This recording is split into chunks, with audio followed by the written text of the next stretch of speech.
জামাতের বর্তমান যেই সুসময় চলছে, কেউ কেউ বলে থাকেন যে 1971-এর পর এতটা প্রায়োরিটি, এতটা প্রভাব কোনো একটা ইন্টারিম গভর্নমেন্টের উপর অথবা বিভিন্নভাবে সামাজিকভাবে সবকিছুতে জামাত যেই পৌষ মাসটা এনজয় করছে, এটা বেসিক্যালি একটা নির্বাচন হওয়া পর্যন্ত।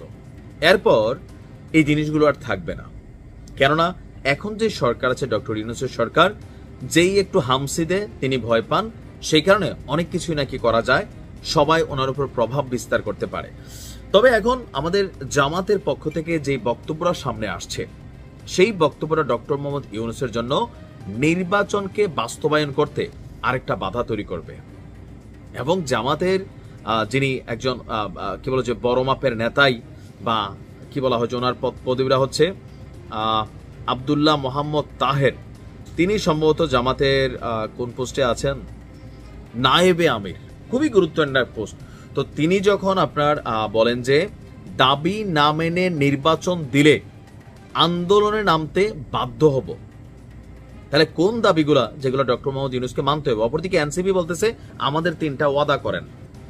তো জামাত এবং এনসিপির একটা অবস্থান তো আছেই যে নির্বাচন আসলে ফেব্রুয়ারিতে কোথাও না কোথাও তারা চায় কিনা।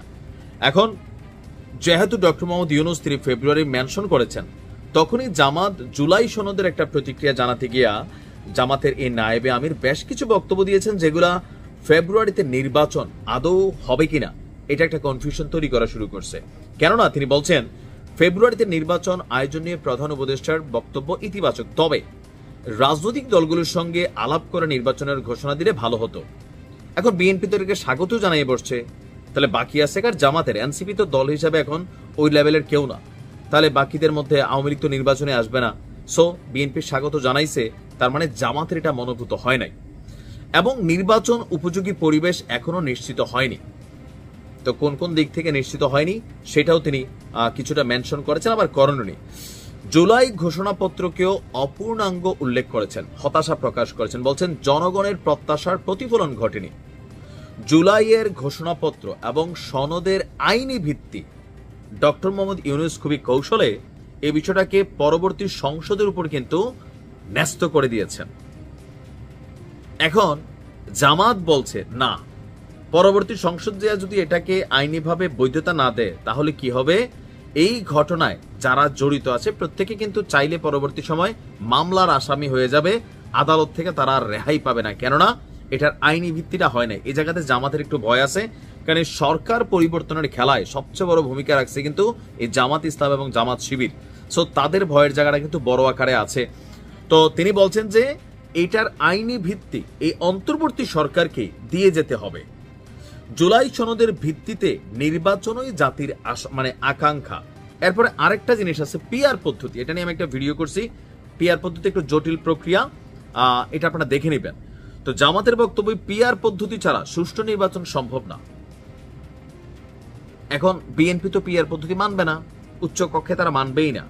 তো সেই ক্ষেত্রে এখন কি হবে?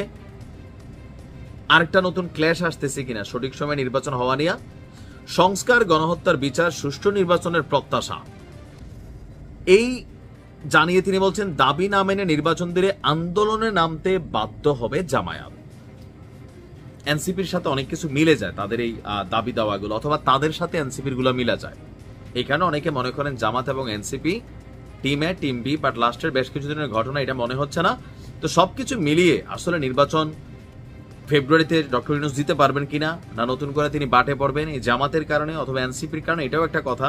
তবে নির্বাচন ফেব্রুয়ারিতে দিবেন ডক্টর মোহাম্মদ ইউনূস যথেষ্ট বিচক্ষণ মানুষ, এই প্যারাটারা নিবে না, কারণ আন্তর্জাতিক গণমাধ্যমেও তার সরকার একটা ব্যর্থ সরকার এরকম কিন্তু নিউজ ছাপানো শুরু হয়েছে। দেখা যাক কি হয়। ভালো থাকুন।